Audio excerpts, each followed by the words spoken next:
Bismillahirrahmanirrahim. I am Dr. Mohibullah Wazir, and the topic is the kidneys. Kidneys are two paired organs. These are excretory organs, and these organs excrete the waste product of metabolism, the extra fluid, and salts. In this way, it maintains the pH of the blood. And note, look over here, please. These are the two kidneys. We also call these kidneys as the renes, R-E-N-E-S, from which we call it as the renal stones, for example, and which also called as nephros, from which we derive the word nephrology. And look, these kidneys are two in number, lying one on each side of the vertebral column on the posterior abdominal wall.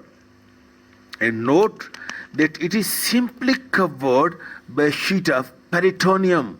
That is, it is retroperitoneal, and all these structures which you see, these kidneys and these blood vessels and these muscles and this ureter, all these are retroperitoneal, that is simply covered by peritoneum.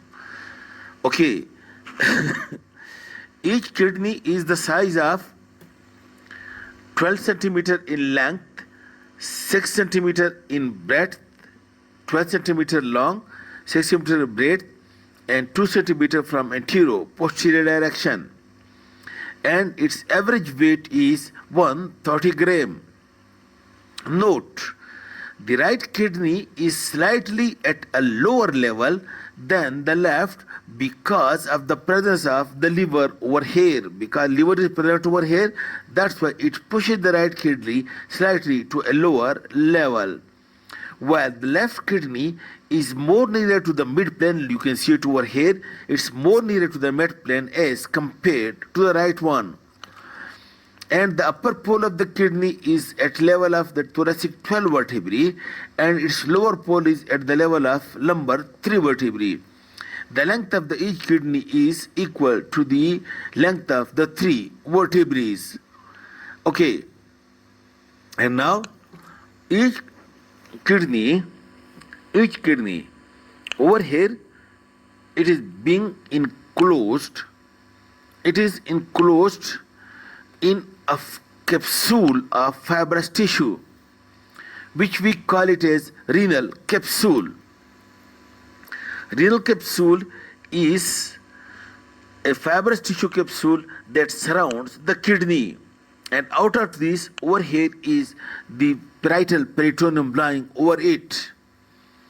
Then between the parietal peritoneum and the posterior abdominal wall and the capsule, there is condensation of the extraperitoneal areolar tissue.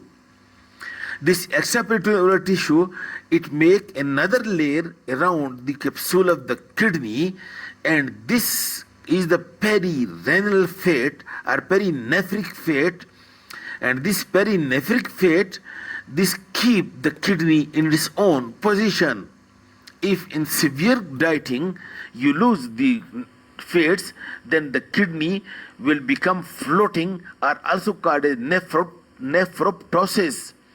Nephroptosis or floating kidney if the perinephric fat is being lost. Then outside this perinephric pad of fat, there is a membrane which is called as paranephric membrane, or also called as Girota's fascia. Girota's fascia is another membrane outside the perinephric fat. And then most posterior and on the lateral side of the kidney, posterior lateral kidney, again a pad of fat, which is called as paranephric pad. In this way, the kidney is being enclosed in 4 layers, and I will show you in diagram. Now this you see, this is the kidney, and it is being enclosed in a capsule which is called as renal capsule. And then outside that you can see this yellow fats. This is the renal capsule, and this is perinephric perinephric fat, and then out of this you can see this is Girota's fascia or renal fascia, and then outside to that you can see that is paranephric fat, paranephric Girota's fascia, perinephric fat, and then the renal capsule, and then posterior to that you can see these are the posterior abdominal wall muscles. Okay, and then now we discuss the relations of the kidney in the next lecture, please. Thank you.